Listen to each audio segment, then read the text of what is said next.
Hello दोस्तों, मैं आपका दोस्त सलमान आज ऐसी एक कहानी से आपको रूबरू कराने जा रहा हूं जिसे पढ़ने के बाद मेरा दावा है कि ये कहानी आप सबके जहन में एक बहुत लंबे अरसे तक जीवित रहेगी। मेरा यकीन मानिए, आप जब भी कोई अनजान चेहरा देखेंगे आप इस कहानी को जिएंगे। चलिए शुरू करते हैं। घड़ी में रात के 3 बज रहे थे, पर मेरी आंखों में नींद का दूर दूर तक कोई एहसास नहीं था। आंखों में नींद की जगह बस बेचैनी थी, झटपटाहट थी, कुछ उलझने थी, कुछ बेबसी थी और बहुत ज़्यादा मायूसी। नींद और ख्याल की जद्दोजहद में मैं मन को शांत करने के लिए छत पर जा पहुंचा।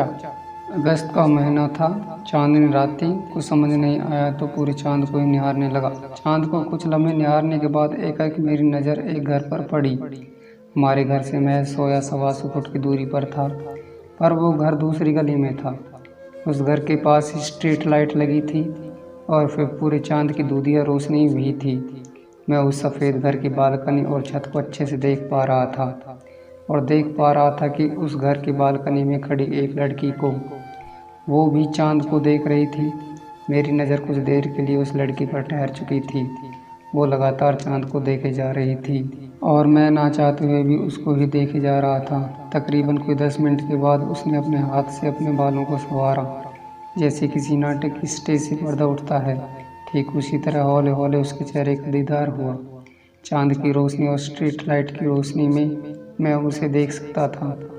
कॉलोनी में स्ट्रीट लाइट होने का ये भी फ़ायदा है, मैं भी अब बालकनी में आकर खड़ा हो गया। उसने रेलिंग पर अपने दोनों हाथों को रखा और इधर उधर नज़रें घुमाने लगी और मेरा एक हाथ रेलिंग पर था और दूसरे हाथ को मोड़कर अपना चेहरा अपनी हथेली पे रख के उसको एकटक देखे जा रहा था। अचानक हम दोनों की नज़रें एक दूसरे से उस रात में पहली बार टकराई। कुछ पल के लिए एक दूसरे पर नज़रें टिकाए रहे। वो नज़रों का मिलना और उसका मिलना उस चांदनी रात में भी धुंधला धुंधला नज़र आया। बस उस रात एक ही बात समझ आई कि सिर्फ मैं ही अकेला नहीं जाग रहा था, कोई और भी था जो जाग रहा था। उस धुंधली मुलाकात का मंजर कुछ अजीब था। वो लड़की अब बालकनी से जा चुकी थी और अब मैं भी वापस अपने कमरे में आ चुका था, लेकिन बार बार उस लड़की का ख्याल आ रहा था। लेकिन ख्यालों की उधेड़-बुन में कब सो गया पता ही नहीं चला। सुबह के 8 बज रहे थे। सुबह बामुश्किल से आँख खुल रही थी। मैं अनमने ढंग से जाग के बैठा ही था कि तभी मेरी छोटी बहन जोया चाय लेके आ गई। मुझे चाय का कप हाथ में देते हुए बोली, जल्दी से चाय पियो और मुझे कॉलेज छोड़ के आओ। जल्दी से तैयार हो जाओ भैया। मैंने उसको हैरानी से देखा और फिर अनमने ढंग से चाय का कप उठाया और वापस छत पर पहुंच गया। छत पर पहुंचकर सबसे पहले उसी घर की तरफ देखा जहां रात में मैंने एक लड़की को देखा था, पर अभी वहां कोई नहीं था। मैं चाय की हर चुस्की के साथ उसी घर को देख रहा था। अब तक चाय भी खत्म हो चुकी थी, पर वहां कोई नहीं आया। मैं पलटकर चलने लगा, फिर सोचा कि एक बार और उस घर की तरफ देख लूं। व्याकुल मन से फिर उस घर की तरफ देखा। इस बार वो रात वाली लड़की छत पर थी। वो छज्जे पर आकर अपने बाल सुखा रही थी और उसको देखकर मैं वैसे ही खुश हो रहा था जैसे मुझे कोई खजाना मिल गया हो। अब मैं उसे रात की तरह धुंधला धुंधला नहीं, साफ साफ देख रहा था। कुछ वक्त बाद फिर हम दोनों की नज़रें एक दूसरे से टकराई, लेकिन इस बार जैसे ही हम दोनों की नज़रें मिली, मैंने अपना चाय का कप उसकी तरफ करके चाय पीने का इशारा किया, मगर मेरा चाय के लिए इशारा करना उसको पसंद नहीं आया। उसने अपना मुंह बनाया और नज़रें घुमाकर बाईं ओर देखने लगी। मुझे लगा कि शायद मैंने गलत किया और उससे वापस नज़र मिलने तक का इंतज़ार किया। थोड़ी देर बाद फिर उसकी नज़र मुझ पे पड़ी। मैंने बिना एक पल गंवाए अपने बाएं हाथ से अपना कान पकड़कर सॉरी बोला। अब वो एकटक मुझे देख रही थी। मैंने फिर अपने दोनों कान पकड़कर माफ़ी मांगी। इस बार वो होंठों के किनारे से हल्की सी मुस्कुरा दी और हाथ से कप लेने का इशारा कर दिया। मैं कुछ और बात कह पाता कि तभी जोया ने फिर आवाज़ दी, भैया कल नहीं आज ही चलना है। इतने में तो 2 बार चाय खत्म हो जाती। मैंने अनमने ढंग से उस लड़की की तरफ हाथ हिलाकर बाय बोला। उसने भी जवाब में हाथ हिला दिया। जोया को कॉलेज तक ले जाने और कॉलेज से घर वापस आने तक मेरी नज़रों में अभी भी उसी लड़की का वो मुस्कुराता हुआ चेहरा बार बार आ रहा था। रात के 3 बजे से लेकर अभी दोपहर के 12 बजे तक वो लड़की सैकड़ों बार मेरे सामने होठों से हल्की मुस्कान बिखेरती नजर आती रही। अब तो हर रोज़ का यही नियम बन गया। हम दोनों वक्त बेवक्त अपनी अपनी छतों पर नज़र आ जाते। लगभग 1 महीना हो गया था, लेकिन हम इशारों इशारों में ही बात करते थे। ना तो उसे और ना ही मुझको उसका नाम पता था, और नाम पता चलता भी कैसे। मैं उसका नाम खुद उसके लबों से सुनना चाहता था। आज भी सुबह सुबह मैं छत पे खड़ा उसे निहार रहा था। वो भी मुझे एकटक देखती रही, फिर अचानक मुझसे नीचे जाने का इशारा किया। मैंने हाथ हिलाकर पूछना भी चाहा कि क्यों, पर उसकी सादगी पे मैं हार गया। इस बार उसने जितनी भावुकता से आग्रह किया, मैं फिर कोई सवाल नहीं कर पाया। मैं अपने घर के बाहर जाकर खड़ा हो गया। करीब 5 मिनट बाद एक 14-15 साल की लड़की मेरे पास आई और मुझसे बोली, कल सुबह 8 बजे दीदी ने आपको कीटम झील के किनारे बड़े खंडर में बुलाया है। उन्होंने बोला है कि आप उन्हें झील के किनारे पर ही मिल जाना। मैंने उस लड़की से पूछा कि कौन सी दीदी। वो पलट कर चलने लगी और बोली, वही जिन्हें आप रोज़ अपनी छत से देखते हैं। मेरे लिए ये कितनी बड़ी खुशखबरी थी, मैं आज भी बयां नहीं कर सकता। मैं उस दिन उस लड़की का संदेश सुनकर दौड़कर वापस अपनी छत पर गया। मैं उससे कुछ इशारा करता, इससे पहले वो पलट के चल दी। फिर एकाएक उसने पलट के मुझे देखा। अपने चेहरे पे सुकून भरी मुस्कान लाते हुए मुझसे बाय कहकर नीचे चली गई। मैं बहुत खुश था। कल मैं उसको बहुत करीब से देखने वाला था। आज की रात भी बड़ी अजीब थी। उसे कल सुबह देखने की खुशी कह रही थी कि जल्दी सो जाऊं। पर एक उसका ख्याल था जो कि बार बार नींद को कोसों दूर छोड़ आता था। मगर जैसे तैसे किसी तरह मैं सो गया। सुबह जल्दी जाग गया, तैयार हुआ और कीटम झील के किनारे पहुंच गया। मैं तय वक्त से 30-40 मिनट पहले पहुंच गया, और वहां पहुंचने के बाद एक विडंबना थी। झील के दोनों तरफ खंडर था और मैं पैदल ही गया था। पुल से दूसरी तरफ जाने में 20-25 मिनट लगते। पुल थोड़ी सी दूरी पर भी था। ये वक्त और भी कम हो जाता अगर मुझे तैरना आता होता, लेकिन मुझे तो पानी में जाने से भी डर लगता था। मैं झील के उस पार खंडर को देख ही रहा था कि तभी खंडर से जरा सी दूरी पर मैंने देखा कि नीले सूट में वही छत वाली लड़की खड़ी है। मैं बिना कुछ सोचे भागता हुआ उसकी तरफ चल पड़ा। हाँफते हाँफते मैं उस लड़की के पास पहुंचा, लेकिन मेरी बदकिस्मती से ये दूर से देखने में उस जैसी लग रही थी, लेकिन असल में ये वो लड़की थी ही नहीं। उस पार पहुंचने के बाद मैंने देखा कि हाथ में गुलाब का फूल हल्के गुलाबी सूट में वो ही आ खड़ी थी। एक बार ही दौड़ने में थक चुका था, अब फिर से दौड़ते हुए उस पार गया। वो झील को निःशब्द निहार रही थी। मैं उसके पास पहुंच के वहीं बैठ गया। मेरी सांसें बहुत ज़ोर ज़ोर से चल रही थी। उसने मुझे देखा और मेरी हालत देखकर एक मीठी शिकायत करते हुए बोली, वक्त से 20 मिनट देर से आए हो, अब तो मेरी जाने का भी वक्त हो गया। मुझे उसकी बात सुनकर ऐसा लगा जैसे मैं कोई रेस बस एक कदम की दूरी से हार गया। मैंने उसको पूरी बात बता दी।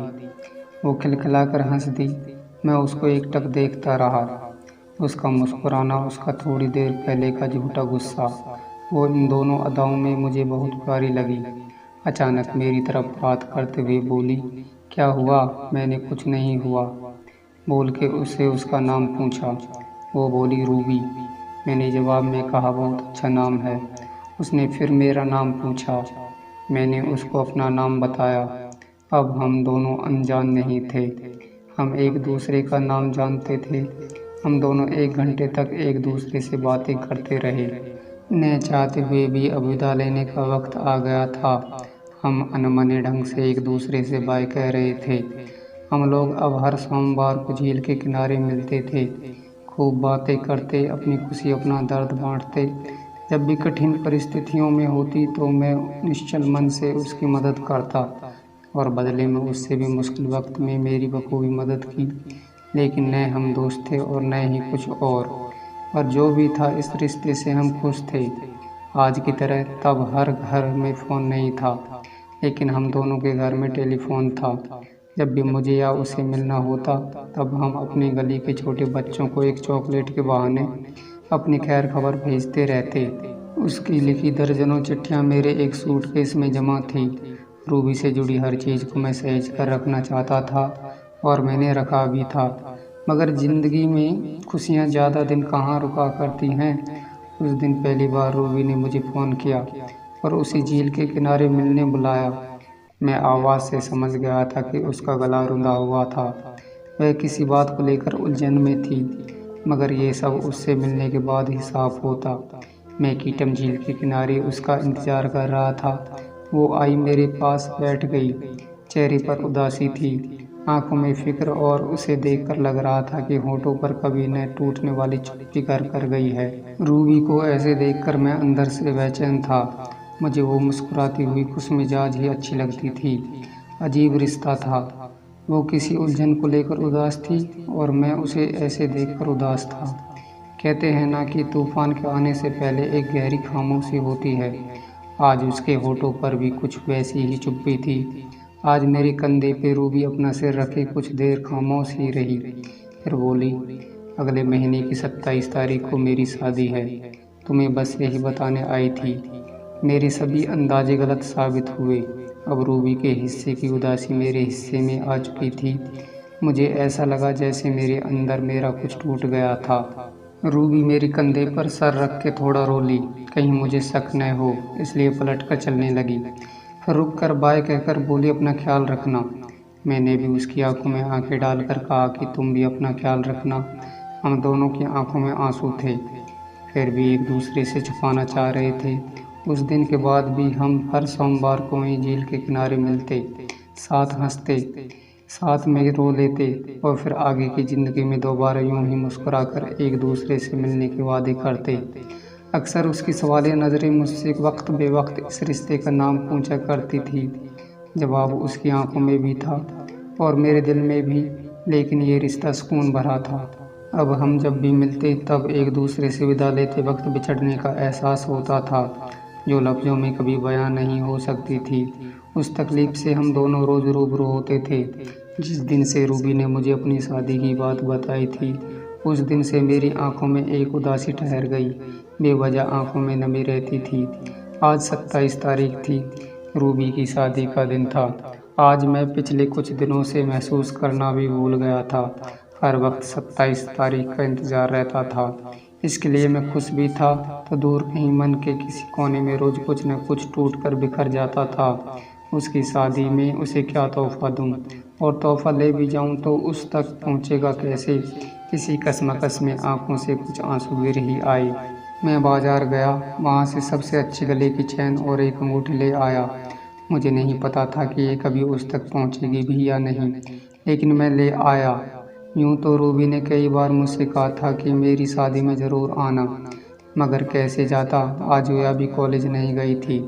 मेरे पास आई, मेरे सर पे माँ की तरह हाथ फेरते हुए बोली, भैया सब ठीक तो है ना, कुछ परेशान लग रही हो।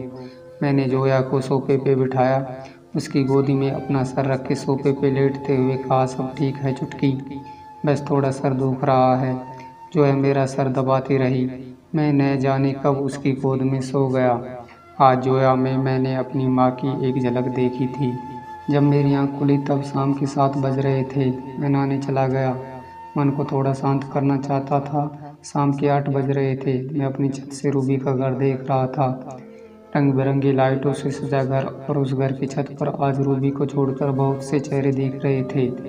मैं अपने घर की बालकनी पर खड़ा खड़ा खुद से एक कभी न खत्म होने वाली जंग लड़ रहा था। मैंने अचानक देखा कि 3 लड़कियां मेरे घर की तरफ आ रही थी। बीच में वो वाली लड़की भी थी जो अक्सर रूबी का संदेश लेके आया करती थी।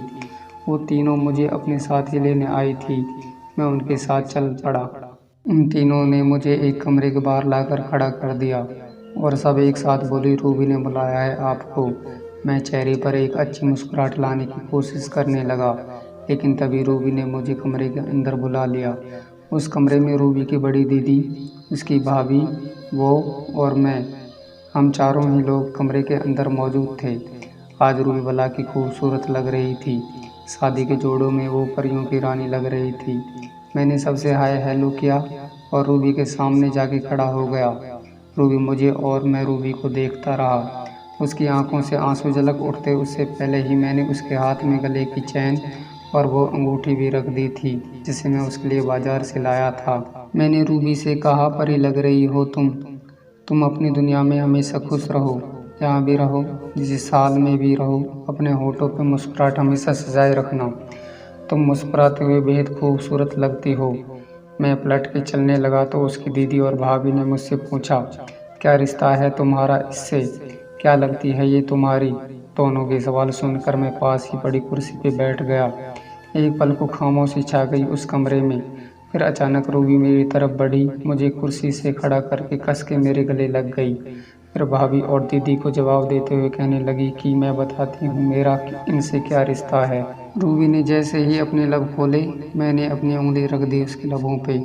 फिर रूबी का हाथ उसकी दीदी के हाथ में थमा के बोला, दीदी, कुछ रिश्ते किसी नाम के मोहताज नहीं होते, कुछ रिश्ते बेनाम ही अच्छे लगते हैं। मैंने रूबी को फिर आखिरी बार कस के गले लगाया, अपने कुछ आंसू उसके माथे पे और उसके कुछ आंसू अपने सीने पे लेके इन बेनाम रिश्ते की खुशबू लिए मैं कमरे से बाहर आ गया। बस इतनी सी थी मेरी कहानी। दोस्तों, आपको मेरी कहानी कैसी लगी हमें कमेंट्स करके ज़रूर बताएं। अगर आपको हमारी ये कहानी अच्छी लगी है तो प्लीज़ हमारे चैनल को सब्सक्राइब कर दें और ऑल बेल नोटिफिकेशन को प्रेस कर दें, जिससे हमारी आने वाली वीडियोस आप तक पहुंच सकें और हमारा सहयोग करें। धन्यवाद।